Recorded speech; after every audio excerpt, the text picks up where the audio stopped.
जनशलाकय चक्षुरुन्मिलितं येन तस्मै श्रीगुरुवे नमः।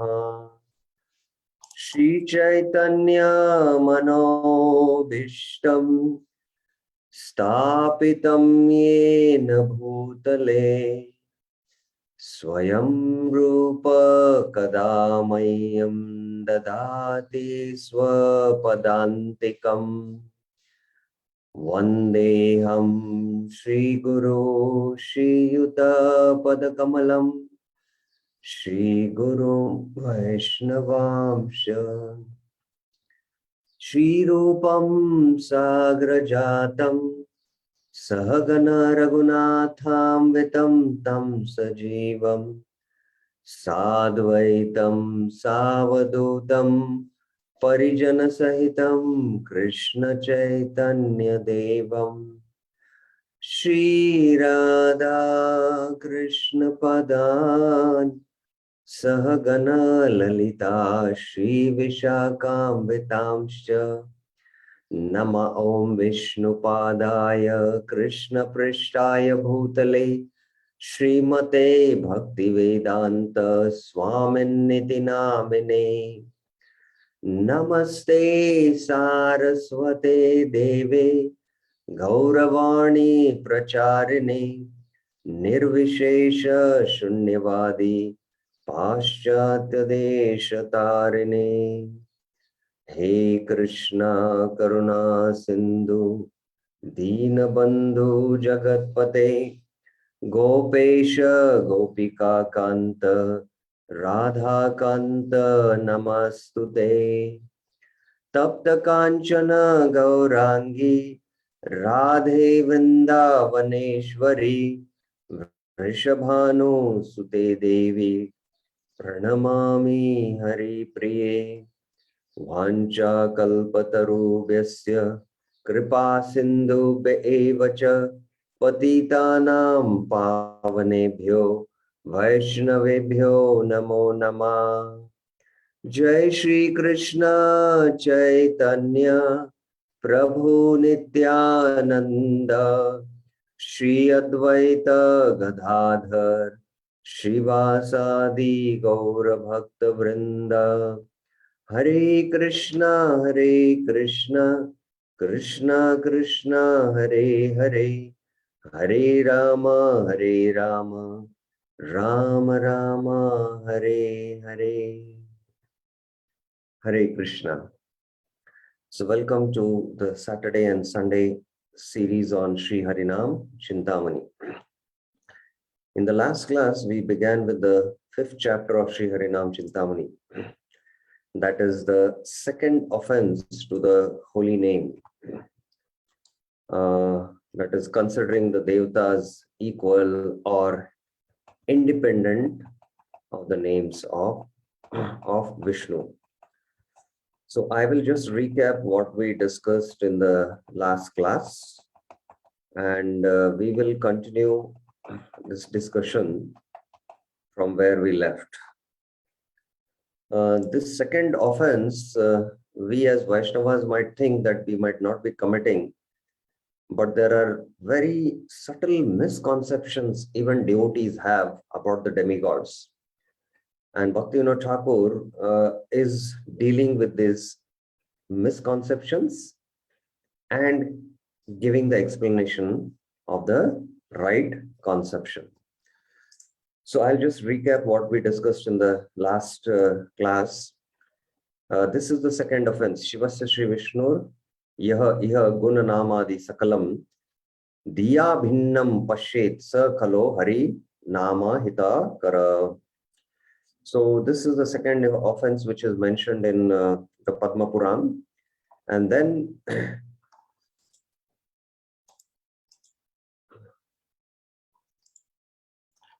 firstly, Vishnu Tattva, Bhaktivinoda Thakur discusses how Vishnu has these qualities. He is pure, he is situated, he is having a spiritual form, he is having 60 qualities. And Lord Krishna He resides in Golok. He is the reservoir of all rasas, and he has got 64 qualities. Narayan has 60, and these Purusha avatars also have 60. Among the jivas, there are two types. This is very important. Even Lord Shiva is categorized in the category of jiva because sometimes even Lord Shiva takes the role of Lord Shiva is taken by not directly Vishnu, expansion of Vishnu, but by a jiva. So that's why he categorizes them into these two categories. One are the jivas who possess 50 qualities that will might drop.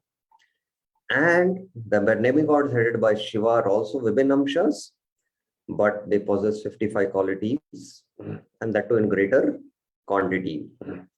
So the demigods possess 50 qualities in greater quantity, and 5 more qualities we find in Shiva. And then the 60 qualities are present in Vishnu. So after discussing this tattva, then the first misconception is to consider that the demigods are equal to Vishnu. So this was the first thing which was discussed by Bhaktivinoda Thakur, equating the demigods to Vishnu. So this is the first misconception, and we saw in the slides.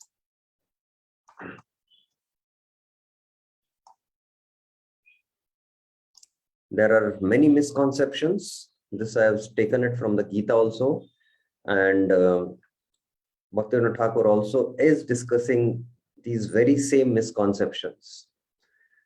So first is the demigod is the absolute truth. He is considered as a Pashandi, and Bhaktivinoda Thakur in text 14 has brought out this. We saw this text 14 here. Text 14. Very ignorant people who think the demigods are equal to Lord Vishnu do not understand the truth about the Supreme Personality of Godhead. So this is the first misconception, and we should be very, very clear from the Tattva point. Equating Vishnu with the demigods.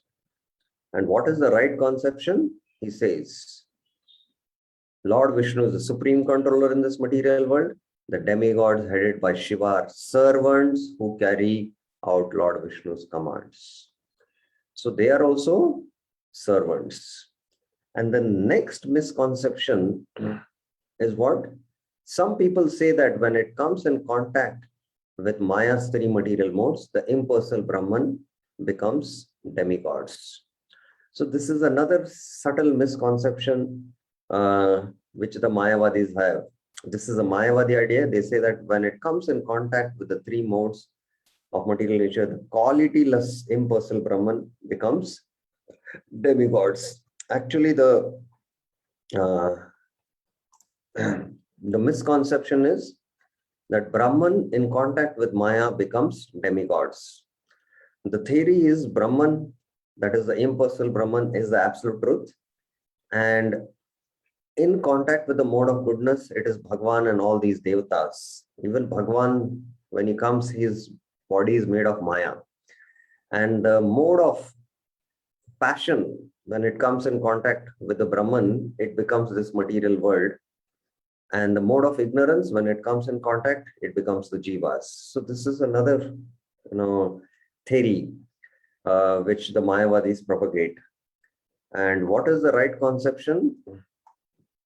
He gives the conclusion that Narayan is the supreme object of worship. Brahma, Shiva create and destroy this material universe. It's not that Brahma, Shiva and Vishnu, Brahma is mode of passion who creates, Vishnu is mode of goodness who maintains, and Shiva is mode of ignorance, destroys, and ultimately Brahman is supreme, the impersonal Brahman. No, supreme is Narayan. So people who neglect such worship of Narayan and worship the demigods, they remain in the cycle of birth and death. Now the third misconception is there in text 19. What is that? Some people say may say, I know very well that Lord Vishnu is the Supreme Lord. I know that the Vedas say that Lord Vishnu is present everywhere in the material world. Therefore, Lord Vishnu resides in all demigods. Therefore, when one worships the demigod, one worships Vishnu also. So this is another third misconception which Bhaktivinoda Thakur is bringing out, that we can worship Vishnu through the Devatas. So text 50 and 20 and 21 discuss. Some jivas will worship Shiva. Oh, ultimately Vishnu also resides in Shiva. So it's as good as Vishnu worship. Some will worship Durga. Ultimately, Durga is an expansion of, she's a expansion of Lord Vishnu only. So by worshipping Durga, I'm worshipping Vishnu. So this is another great fallacy which people propagate. So this is the third misconception. And Bhaktivinoda Thakur has mentioned that this is forbidden. This is not the teaching of scriptures. To worship the demigods in this way is forbidden. And in the Gita language, Krishna tells, Avidhi Purvakam.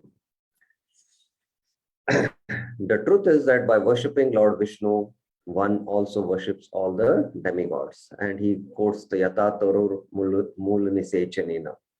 If one waters the tree roots, the whole tree will flourish. However, if one waters only the leaves and not the roots, the tree will die. Then he gives the conclusion, the right conception. Therefore, if I neglect the demigods and worship only Lord Vishnu, by that action, I will attain the result of worshipping all the demigods. And this is the rule which is there in the Vedas. So here is where we had finished our discussion in the last class.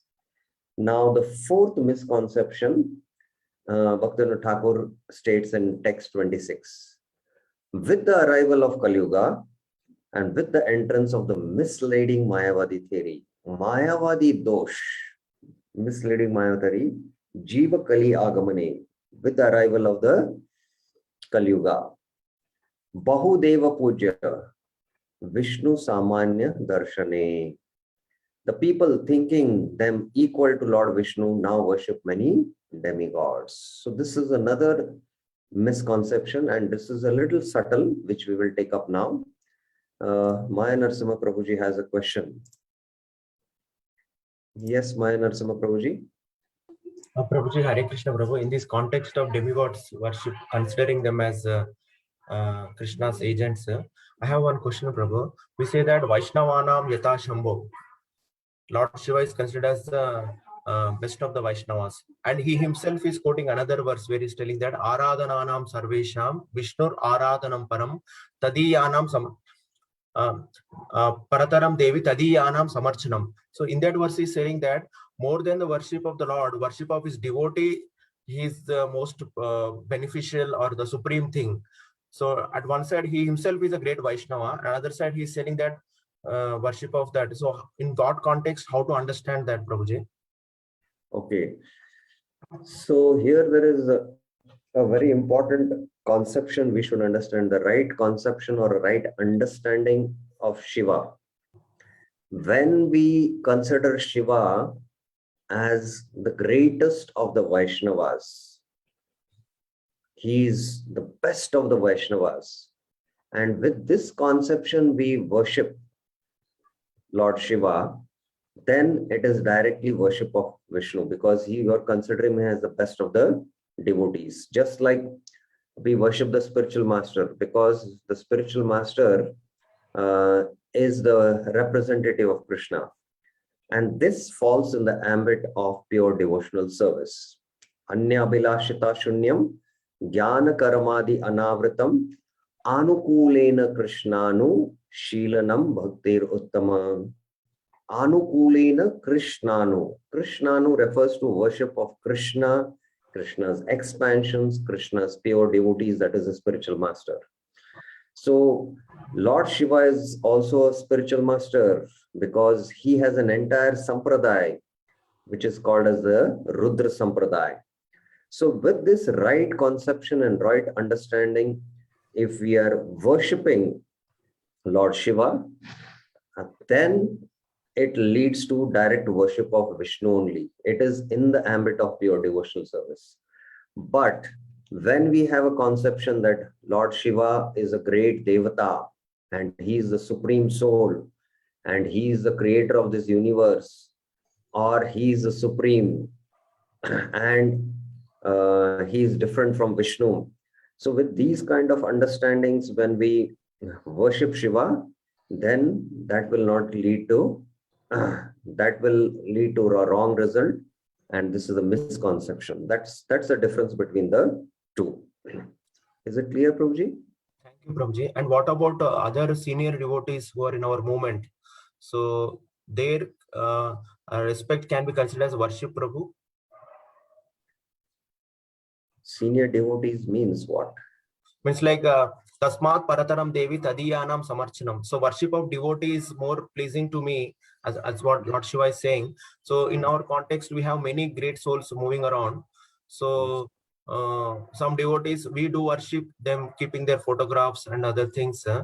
So that is falls in what kind of worship, Prabhu?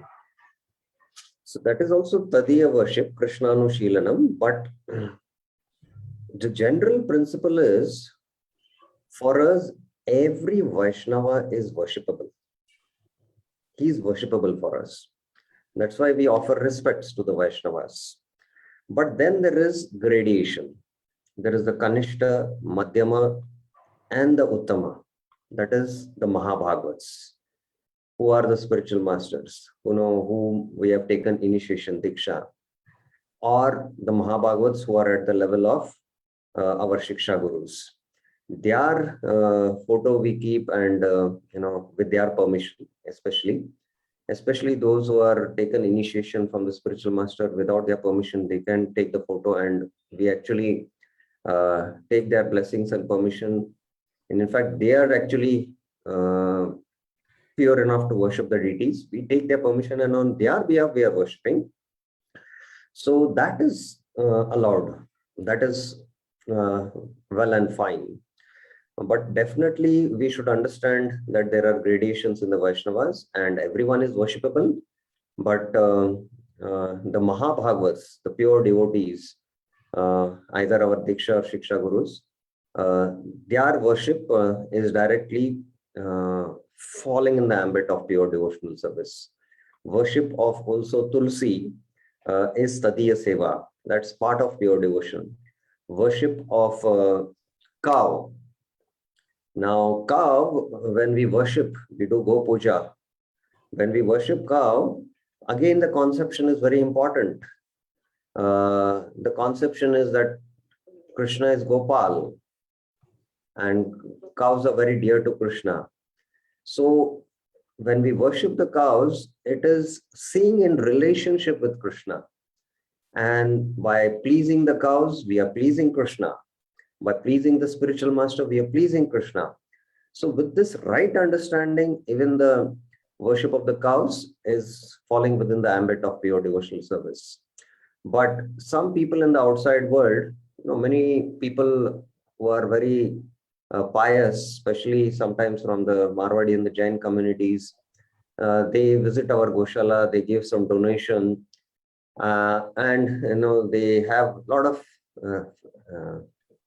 respect for the cows, and they will come and do some seva, but they don't see that service in relationship with Krishna because they don't have knowledge about Krishna. So they don't have the tattva knowledge, the siddhanta knowledge, and that can slowly lead for them some sukruti or some pious impressions they might get, until unless they get knowledge of the siddhanta and take up to devotion. When they take up to devotion, chanting, and then they get the right knowledge, and then when they begin, now they are serving of the cows, then that has a different impact. So that is how the difference between the two is. I hope it is clear. Very, very clear, Prabhu. Thank you very much, Prabhu. Okay.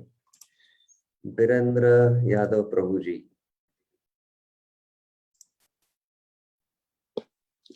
हरे कृष्णा प्रभु जी, दंडवत प्रणाम। Yes.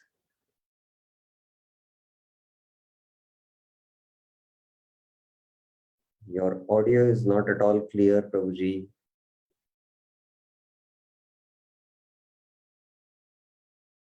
Hare Krishna. Okay, so you'll have to type it because your audio is not clear. There is some problem. Any other questions anyone has before we proceed? The fourth misconception, which we'll try to see. This is a little subtler. How many of you have heard Panch Upasana? Raise your hands. How many of you have heard about Panch Upasana? Please raise your hands. Okay, there's one devotee. Anyone else? What about others?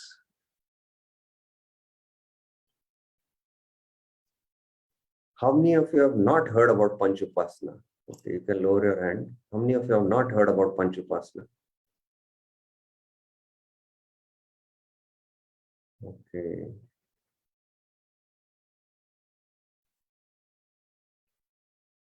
Okay. But still others are not responding, either they're there or no. Fine. So, okay, today we will take up this concept. This is very, very important for us to understand. And Bhaktivinoda Thakur is speaking here. He is introducing, and further also it will come up. So, text 26, what is that? There is a misleading Mayavadetedi where people thinking them to be equal to Lord Vishnu now worship many demigods. They worship many demigods thinking them equal to Vishnu. So this now I have put in the slide. Okay.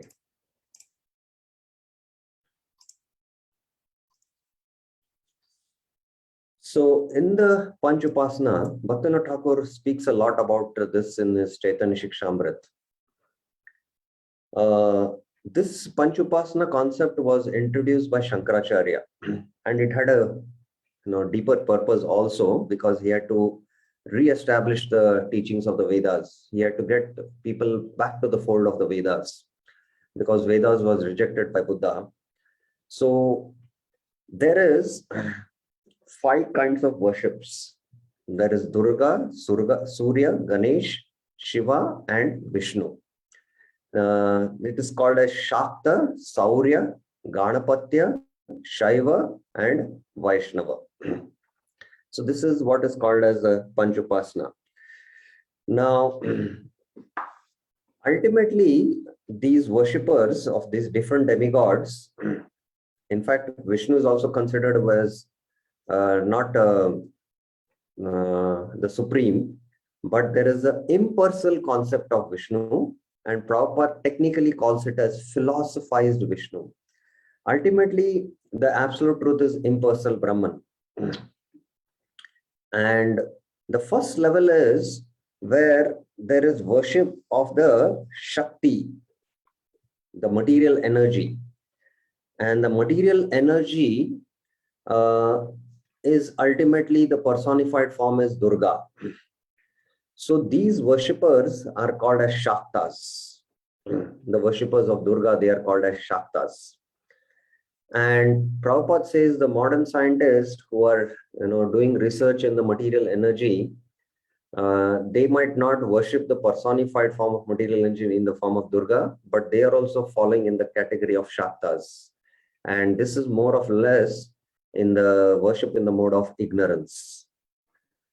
Now, little superior to this is, of course, there is a material energy, but the sun in this world gives energy to everything. Everything becomes lively because of the sun. So the sun is in one sense supreme.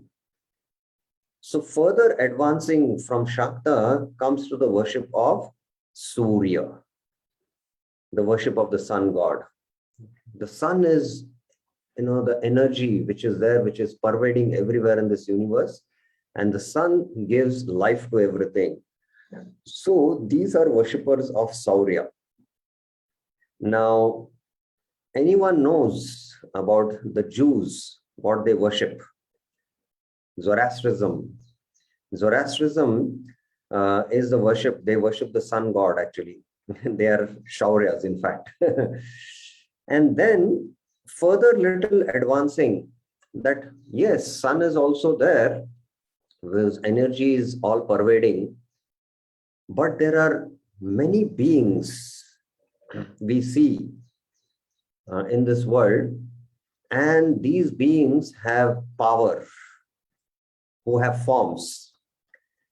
And these beings, among them, there is a being who is half animal and half human, and that is Ganesh.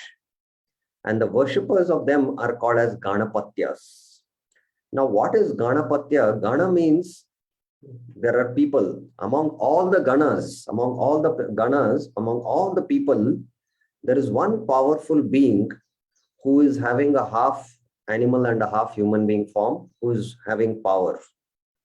So the energy of the sun, which is all pervading, that is manifested in the form of a half animal and a half human being in the form of Ganesh. And these worshippers worship Ganesh. He has got Surya Koti Prabha Nama. You know, the famous verse of Ganesh is many times you see, which is written. What is it? I don't know. I'm not able to recollect. Surya Koti Prabha Nama. That's what it is said. Yes, somebody has raised his hand. Okay. Yes, Birendra Yadav Prabhuji.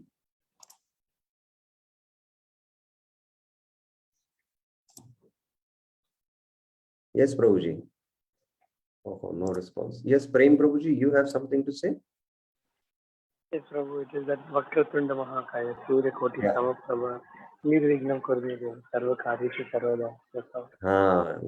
What is it? Surya Koti Samaprabha. Surya Koti Samaprabha, Vakrtunda Mahakavya, na? Correct. And Surya Koti Prabha Nama. Samaprabha. Nirvignam Kurmedeva, Sarva Karyeshu. Nirvigna Kurudeva. Destroy all my obstacles so that I can enjoy in this world. Then Sarva Karyeshu Sarvada. Sarva Karyeshu Sarvada. Let my all work, obstacles are, yeah, correct. yes. Happen without any. Yeah. So they worship Ganesh with this mantra. This is very famous. I recently only came across it. I never had this idea, but I had this conception, the Ganesh, the Ganapatya. Actually, they're called as Ganapatyas. Now, further advancing from the Ganapatya stage is a higher stage where ultimately there is energy, there is form, and that form takes the form of a half animal and a half human being, but there is consciousness. And this consciousness has a form in the form of a supreme consciousness who is called as Shiva. And this is called as Shaivism or Shaivites. They are Shaivites. Further advancing, they come that ultimately this form of supreme consciousness is Vishnu.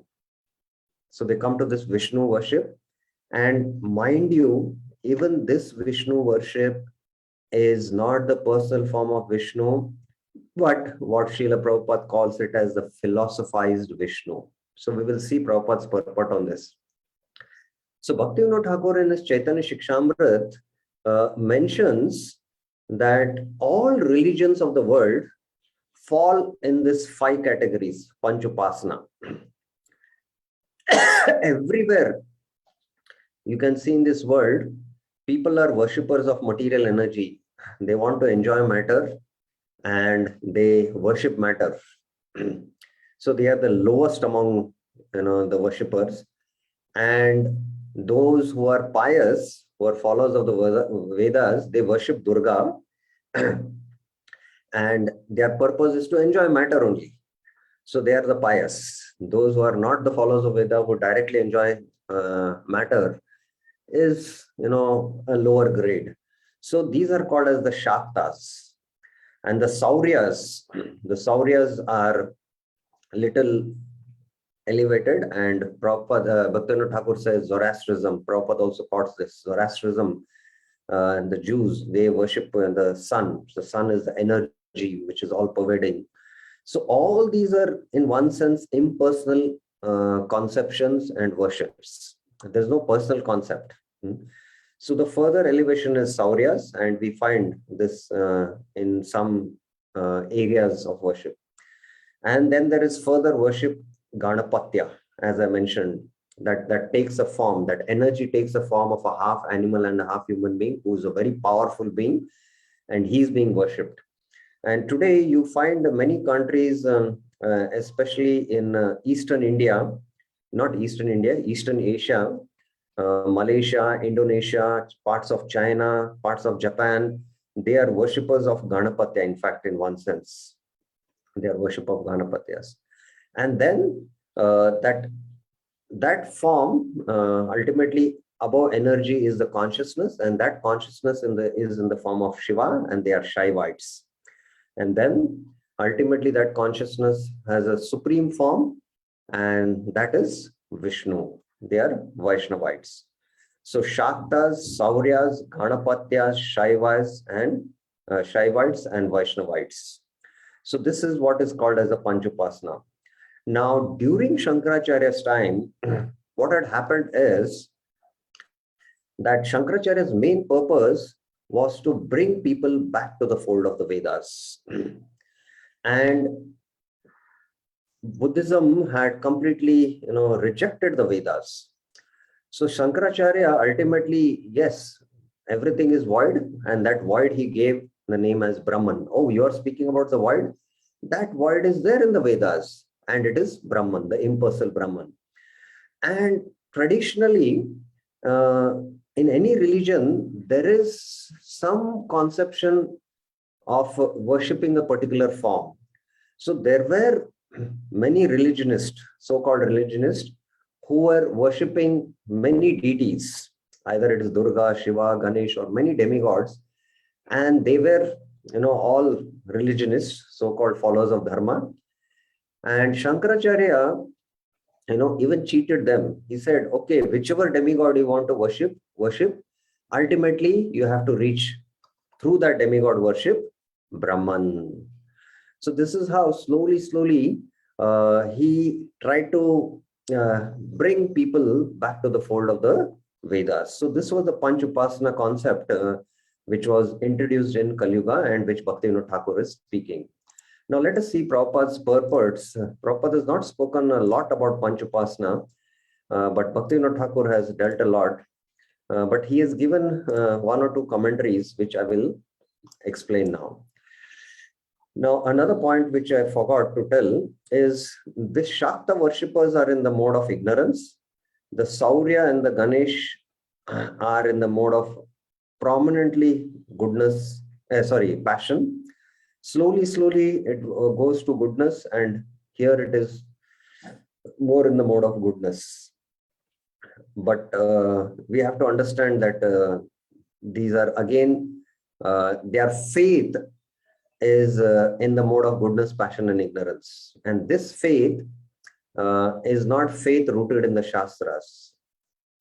So this is a different kind of faith, Ashraddha faith. This is not Shastriki Shraddha. This is some Laukiki Shraddha. So let us now see what Prabhupada has to say. The impersonalists are supposed to be situated in the mode of goodness. Prabhupada is using the word supposed. That means they are not actually in goodness. And they worship 5 kinds of demigods. This is Panchupasana. They worship the impersonal Vishnu form in the material world, which is known as philosophized Vishnu. So how many of you have come across this term first time, philosophized Vishnu? You can raise your hand. How many of you have come across this term, philosophized Vishnu? First time they are hearing. See, we don't read Prabhupada's purports very, very systematically. This is there in the Bhagavad Gita, 17th chapter. So that's why we should read very nicely the Bhaktivedanta purports. So what is this philosophized Vishnu? I was also puzzled when I first time came across this term, philosophized Vishnu. So Prabhupada is explaining, Vishnu is an expansion of the Supreme Personality of Godhead. Yes, we accept this fact. Krishna's expansion is Vishnu. But the impersonalist, because they do not ultimately believe in the Supreme Personality of Godhead, imagine that the Vishnu form is just another impersonal Brahman. So this Vishnu form is also, there in this material world, and he is coming from this impersonal Brahman. So they don't accept Vishnu as supreme, just like they don't accept even the forms of these demigods as having forms. They have an impersonal conception of these forms.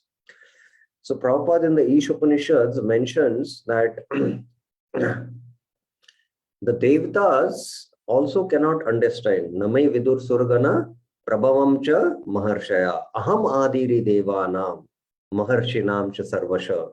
Krishna in the 10th chapter of the Gita is quoting this, that the Devatas nor the great rishis can know me. Why? Because aham adiri devanam, I am the source of all the Devatas. They have come after me. That's why they cannot know me. Like the son cannot know about the father, because the son is born from the father. So son cannot understand the previous activities of the father, how the father has created this whole universe, and the father is residing in the transcendental world. Now here I mean father means Krishna. So similarly, the Devatas cannot understand. So there in that purport, Srila Prabhupada explains that when the Devatas go to the Shir Sagar, whenever there is some trouble in this cosmic creation, they go and offer prayers, the Purusha Shukta prayers, to Vishnu, and they get their problems resolved. But even the Devatas have a conception that Vishnu is one of the demigods of this material world. Ultimately, Vishnu also derives his power from that impersonal Brahman. So if the Devatas have this kind of a misconception, then what to speak of these tiny jivas in this material world? So this is the point. Even Vishnu is another aspect of the impersonal Brahman. Similarly, they imagine that Lord Brahma is an impersonal form of the material mode of passion. Thus, they sometimes describe 5 kinds of gods that are worshipable, but because they think that the actual truth is impersonal Brahman, they dispose of all worshipable objects at the ultimate end. So this is the Mayavadi theory, that whoever demigod you want to worship, you worship, and ultimately we transcend them and then attain the impersonal Brahman. In conclusion, the different qualities of the material modes of nature can be purified through the association of the persons who are of transcendental nature. So 17.5 in the Bhagavad Gita, this purport, it is there. There it is mentioned, Yajanti Satvika Devan. I will show the verse and let us see whether who will answer this. Yajanti Satvika Devan.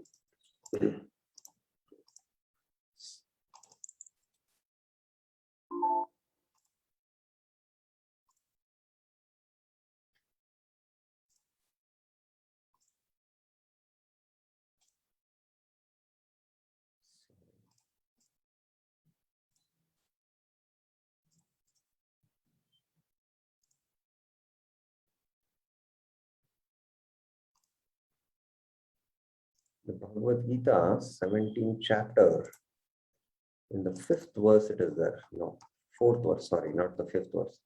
It is mentioned in the 4th verse, Yajanti Satvika Devan, Yaksha Rakshamsi Rajasa, Pretan Bhutganans Channe, Yajante Tamasa Jana.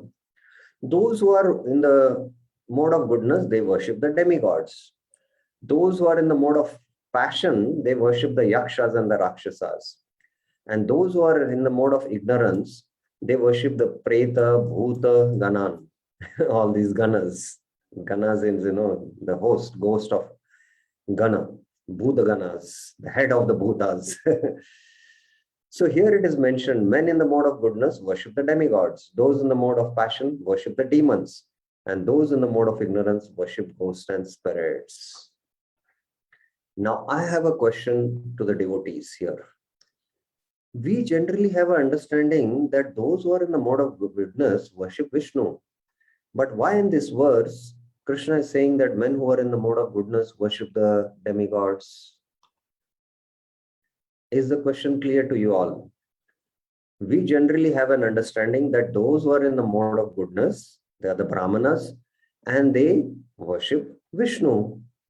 Or even those who are in the Varnashram, Brahmacharis, Grahasthas, Vanaprasthas, and Brahmanas, Kshatriyas, Vaishyas, and Shudras. They all are supposed to worship Vishnu.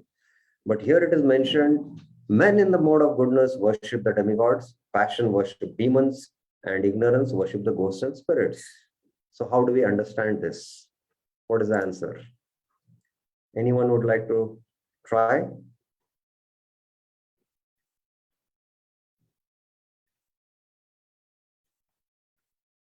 Is the question clear to you all?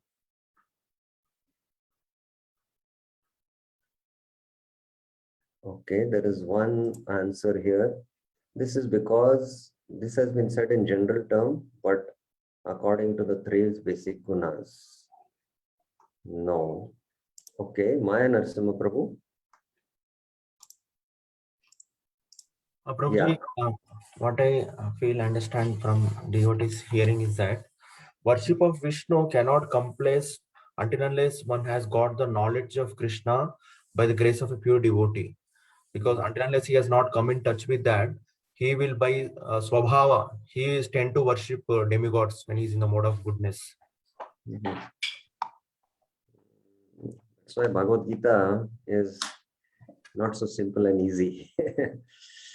So, in the Bhagavad Gita 17th chapter, what is happening, you have to first understand. In the 16th chapter, Krishna has spoken about the divine and the demonic.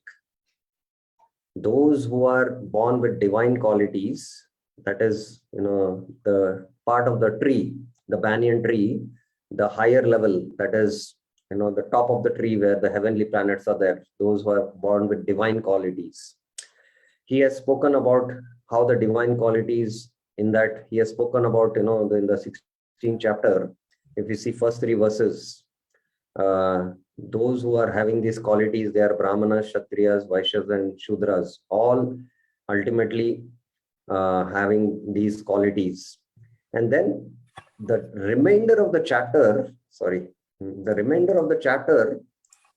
he has spoken about the demonic qualities.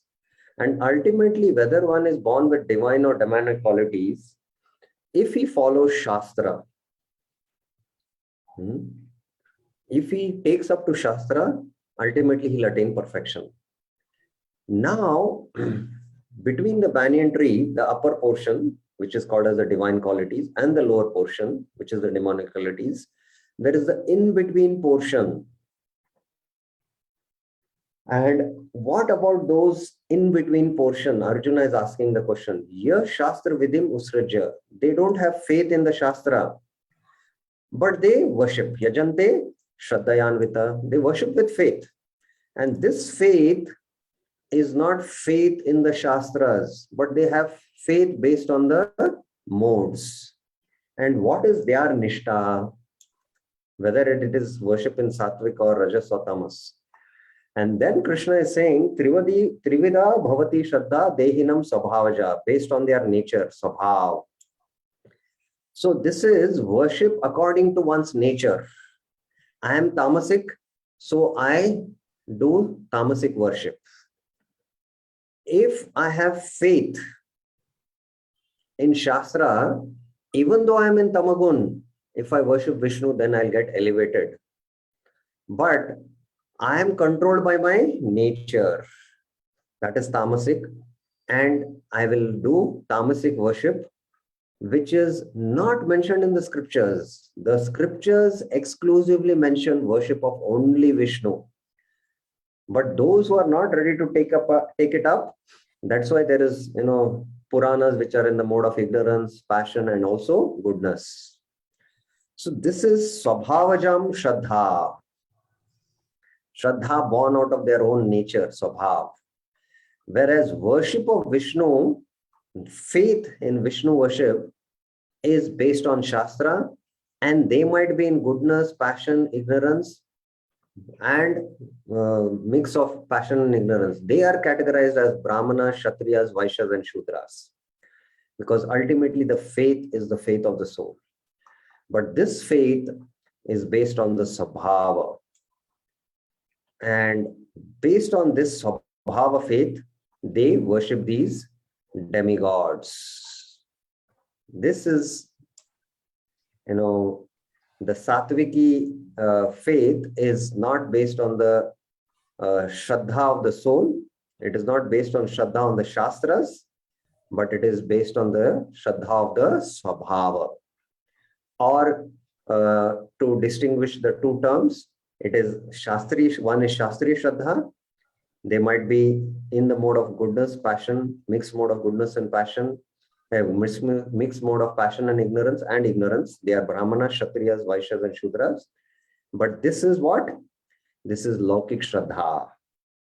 And they are in between those who are in the mode of goodness and in those who are in deep ignorance. They are in between somewhere. So I had made this distinction, if you remember in the initial classes, within goodness also there is goodness, passion, goodness, ignorance. So we know that the heavenly planets are above the heavenly planets is the goodness. The middle planetary system is in the mode of passion. And then there are the lower planets which are in the mode of ignorance. So the Devatas are also called as Kshatriyas. How then? Because in that goodness there is a mixture. Brahmaji is considered as a Brahmana there, and he is more situated in the mode of goodness. The Devatas also have goodness because upper planetary systems have goodness, but there is also passion predominant and they are of Kshatriya nature. All the Devatas are Kshatriyas. Indra is a fighter. You see, he takes part in war. Brahma doesn't take part in any war. He just consults, he gives consultancy. That is the job of a Brahmana. Similarly, in the middle planetary systems, there is passion, and there is passion goodness, passion, and then passion ignorance. And within passion goodness, these categories of Brahmana, Kshatriya, Vaishya, Shudra come, where they have faith in the scriptures and they worship Vishnu. Those who are in the other modes, who don't have faith, they don't have Shastriya Shraddha, but they have Swabhavaja Shraddha. They worship all these Devatas or Rakshasas or Bhutganas. So there are lower modes. So these categorization of three modes is very, very fine and very deep. And that's why you can see that humans are, 4 lakh species. So I hope the answer to this is very, very clear to all of you. So this was an additional point which was out of context, but we have to understand this. Yes. Here, the question arises, Prabhu. What I understood from your explanation, and it is very much what I heard previously also. It is Shastriya Shraddha to awaken. It cannot happen on its own. One cannot come to the worship of Vishnu without the mercy of devotees. That's what Prabhupada repeatedly says. And that also devotees also say, because it's ahaituki. So it has to be given by somebody. So unless that doesn't happen, so person cannot develop Shastriya Shraddha at all, which directs Vishnu worship. Is it the right understanding, Prabhu? Yes, definitely. But in the Varnashram context, those who are born in the Brahmana family, their children are predominantly in the mode of goodness because they have that culture.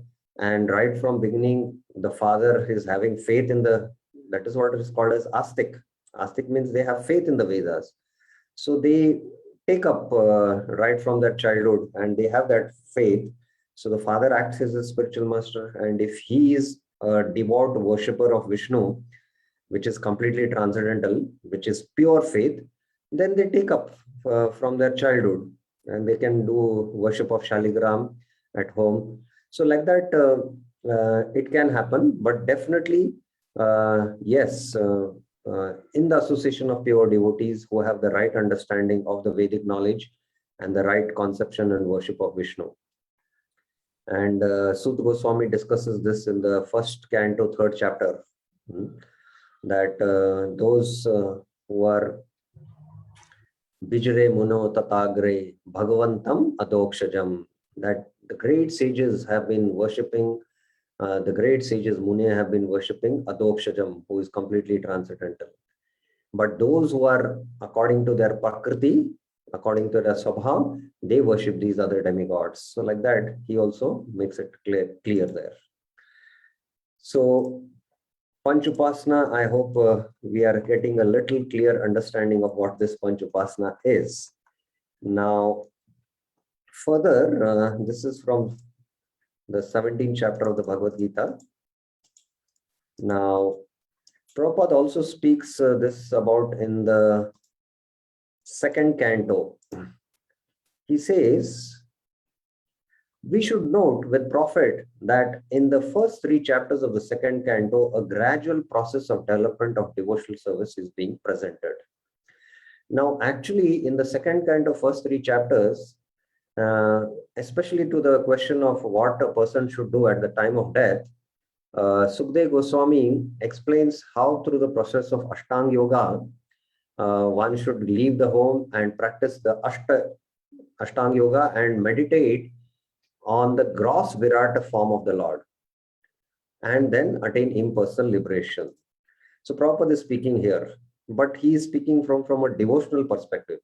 In the first chapter of the first step in devotional service for God consciousness, by the process of hearing and chanting has been stressed. And a gross conception of the personality of Godhead in his universal form for the beginners is recommended. So the highest thing is the path of bhakti, where there is hearing and chanting. But those who don't have faith in bhakti, they might say, no, Ashtanga Yoga is superior. So for them, there is a gross conception of the personality of Godhead in his universal form. This is the Ashtanga Yogi, beginners of Ashtanga Yoga who are given this. For the devotees, they can, they can use this tool of always seeing this universe as non-different from Krishna and remembering always Krishna. But the Ashtanga Yogis use this as a tool, as a conception to meditate. That's the difference. Okay. By such a gross conception of God, through the material manifestations of his energy, one is enabled to spiritualize the mind and senses and gradually concentrate the mind upon Lord Vishnu, the Supreme, who is present as a super soul in every heart and everywhere, in every atom of the material universe. So from the meditation of the gross Virat Rupa, there is a conception with the purification of the mind and the senses, the subtle form, that is the Paramatma. That is the next step, that is second chapter. Now Prabhupada says, the system of Panch Upasana, recommending 5 mental attitudes for a common man, is also enacted for this purpose, namely gradual development, worship of the superior that may be in the form of fire. This is what anyone can say now. What is this referring to? Worship of the fire, the sun. Who are these worshippers called according to Bhaktivinoda Thakur's terminology? Who would like to answer? Raise your hand or you can type in the chat box. Anyone else? Yes, everyone has answered correct. It is Sauryas. These are Sauryas. Then the mass of living beings. Now, who is this mass of living beings? You can answer or type in the chat box. Who is the mass of living beings?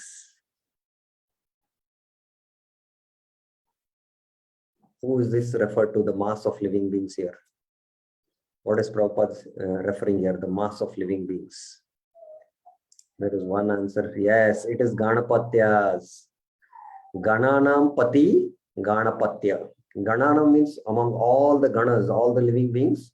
Pati means the Lord. Ganapatya, that is the term actually. Lord Shiva, that is Shaivites. And at last, the impersonal super soul, the partial representation of Lord Vishnu. So here again, that impersonal philosophized Vishnu is being mentioned here. So we can understand how subtle these conceptions are, and how even the Devtas also have misconceptions about Vishnu. So if the human beings here on planet Earth have, some misconception, then we should generally have compassion on them, because understanding Vishnu is not so easy. So this is what we discussed today with respect to Pancha Upasana. So I will take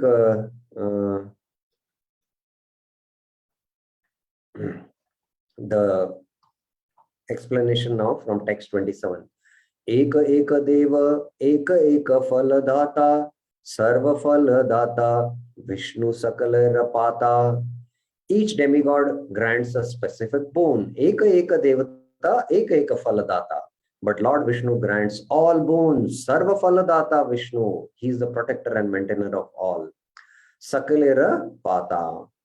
Now this is the difference between demigods and Vishnu. The demigods, specific demigod can only give specific boon. And again, we saw in the second canto, Sukadeva Goswami mentions, if you want to, have control over management, worship Indra. If you want a beautiful wife, you worship Uma. So each specific demigod can give only that specific boon. They cannot give any other boon. Like if you want to have a beautiful wife, then you cannot worship Yaksha, or you cannot worship Kuvera. If you want wealth, then you will have to worship Kuvera. But the beauty of Vishnu is that by worshipping Vishnu, you can get all the boons. So this is another interesting understanding we should have about Vishnu worship. Kami jana yadi tattva jani bara pare, Vishnu puji phala paye chhade devatan devantare. So that is why these people who have sarva kam, they have so many kamnas. If people filled with material desires, kami jana, yadi tattva jani be pare, knew the truth that how Vishnu can grant all boons, they would turn from the demigods and attain the boons they wish by worshipping Vishnu. So that is why even Sukadeva Goswami, after describing all the different demigods who can worship, who can give different boons, then there is that famous verse in the Srimad Bhagavatam which mentions, that famous verse is there in the second canto. Anyone knows that verse? Anyone would like to speak about it? Yes, Maya Narasimha Prabhuji. Akama moksha kama va. That's what that was, Prabhu. Correct. Akama. Sarva kama va moksha kama. Sarva kama. Moksha kama. Bhakti yogena yajantehi purusha. Yes. One who is akama means the devotees. They might be having many desires, but they worship Vishnu. Not to fulfill their desires, but to become purified from all these anarthas. There are sarva kama. They have unlimited desires. They want so many things in this world. If they worship Vishnu, then definitely Vishnu will fulfill their desires. At the same time, he will take them towards him. And then there are the moksha kami, the jnanis and the yogis. So, moksha kama. Tivrena bhakti yogena yajante purusha param. All should worship Vishnu, because Vishnu can grant all the boons. It is only Vishnu can grant all the boons of the sarva kamis. It is Vishnu only who can grant all the boons of the moksha kamis. And it is Vishnu who grants the boon of the akamas, the devotees, in the form of Krishna Prem. So that is why Vishnu worship is important. So that's how Bhaktivinoda Thakur gives his conclusion here in these two verses, the right conception and understanding by which we can become free from this Panchupasana. So today's class, I'm more dedicated to this concept of Panchupasana because I knew many devotees are not aware about this Panchupasana, which Bhaktivinoda Thakur has dealt a lot in his Chaitanya Shikshamrit. Prabhupada also has spoken about it. And that is why I spoke more in detail about this. So in tomorrow's class, we will again further continue from text 29. Any questions, any clarifications anyone has?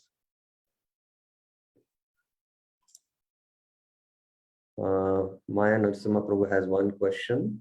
And there's one question in the chat I will take up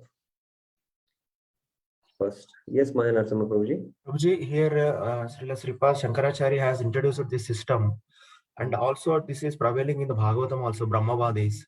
So how Shankaracharya philosophy has transformed into Mayavada, whereas there is a bona fide Brahmavadi aspect of worship is already prevailing in the system. So how it is transformed into Mayavad, Prabhu?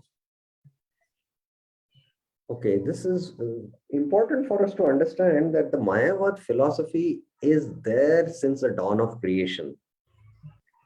It's not that Shankaracharya was the one who introduced Mayavad philosophy in Kali Yuga. Before that, there was one more great Acharya. I don't recollect his name.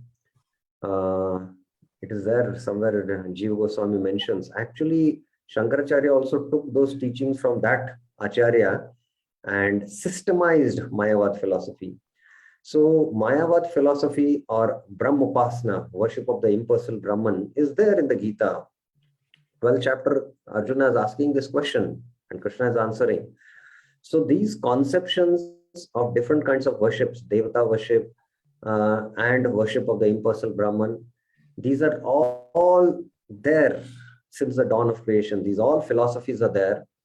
And the Jiva who has a desire to merge and become one with the Lord, or the Jiva has a desire to enjoy in heavenly planets. So there are many kinds of Jivas with all these different desires. And Krishna being all merciful, Nityo Nityanam, Chetanas, Chetananam, Eko Vo Bahu Vidati Kaman. So that one Lord is fulfilling the desires of all living entities. So intellectually also, one wants to avoid worshipping the personal form of the Lord, and he wants to have impersonalistic conceptions, and he still wants to become God. Everyone has come to become God here in this world, but he wears the garb of a sadhu and internally maintains he wants to become God. So this is dharmadvaji. This is a cheating in the religion of name of God. So Krishna intellectually also gives them philosophies by which they can intellectually cheat Krishna, but they are cheating themselves. So not only Krishna fulfills all the desires of the living beings in the form of providing facilities for enjoyment, gross facilities, but in the form of subtle philosophies, in the form of these different darshans. But Krishna also gives the right darshan in the form of the Vedanta darshan, and he sends his bona fide representatives. But those who want to get cheated, Krishna sends them also. So it is ultimately Krishna who is fulfilling the desires of everyone. That's how we have to understand it. So Prabhuji, Brahmavadi and Mayavadi, they are not different, Prabhu, they are same. Huh? This I have explained. See, in the impersonalist worship, there is two types. One are called as the Brahmavadis, other are called as the Mayavadis. And the Brahmavadis also worship the absolute truth as Brahman. And Mayavadis want to also merge in the Brahman. But the Brahmavadis are attracted to the impersonal effulgence.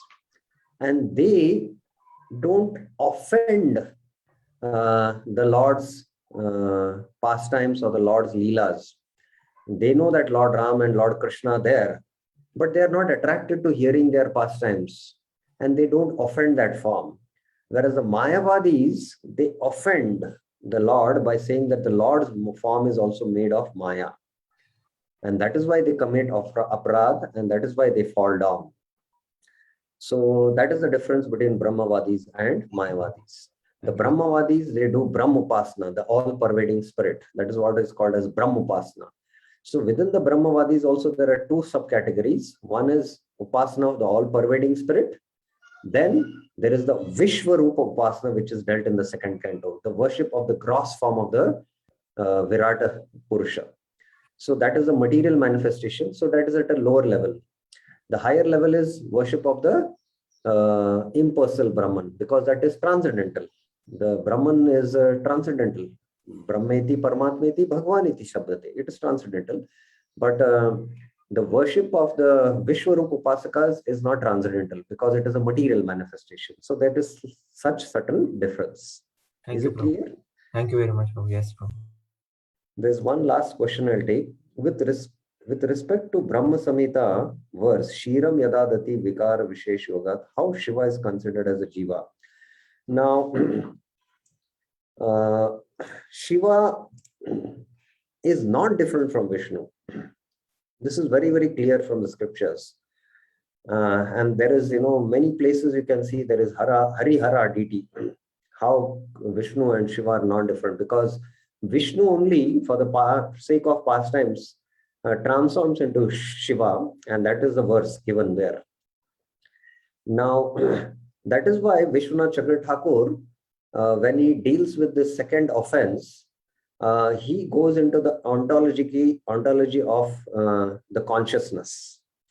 There is independent consciousness, there is dependent consciousness. And independent consciousness are Ishwar, he says. Dependent consciousness are the Jivas. And in this independent consciousness, there is Ishwar, both he refers to Vishnu as well as Shiva. Both are independent consciousness, he says. The only difference is, he says that Shiva accepts the mode of ignorance in order for the creation pastime, whereas Vishnu is completely transcendental. He doesn't accept the mode of ignorance. Although he manages the mode of goodness, but he's still transcendental.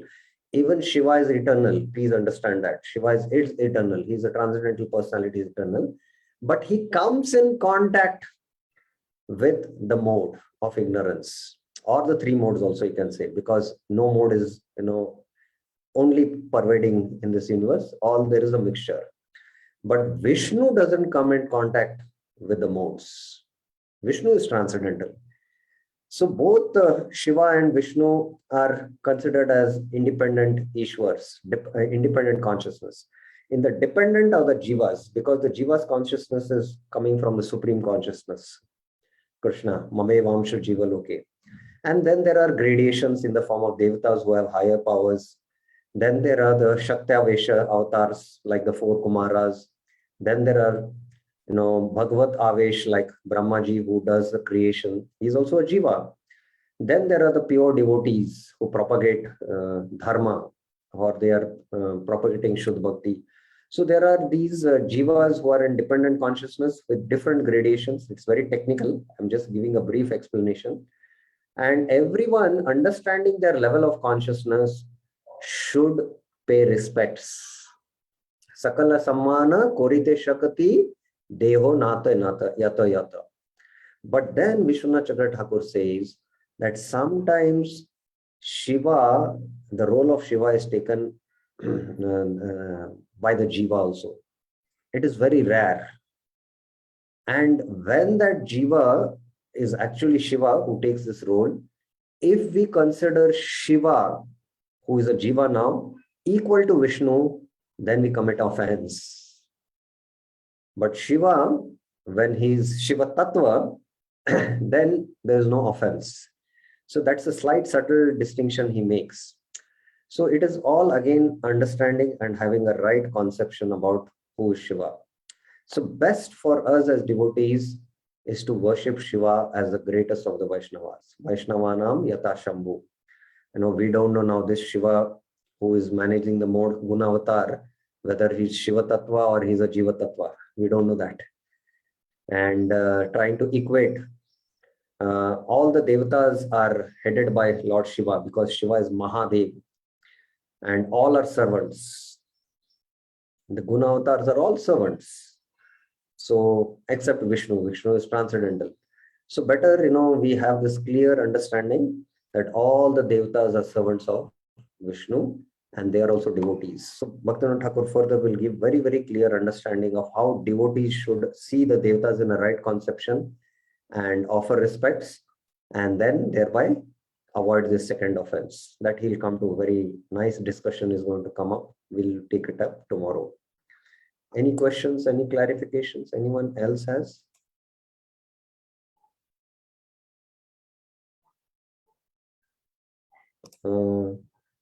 In 10th offense, second offense is not understand. I don't understand the question. Maybe you can record and send me on the WhatsApp and we will take it up.